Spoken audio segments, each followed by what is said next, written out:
Pero gusto po namin munang marinig ang reaksyon po ninyo, maging ni Senadora Leila de Lima, dito nga po sa naging desisyon ng Court of Appeals na binabasura po yung acquittal niya sa isa po sa kanya mga drug cases. Ano po ang inyong reaksyon dito?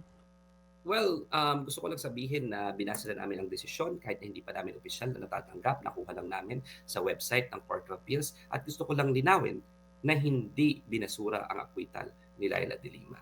Bagkus binabalik lamang yung proceedings sa Regional Trial Court upang bigyan ng linaw pa ang desisyon nito na kung paano nakaapekto ang recantation ni Ragos sa naging desisyon at naging kaso naging overall kaso ng gobyerno. No? Walang nakalagay doon na reverse ang acquittal.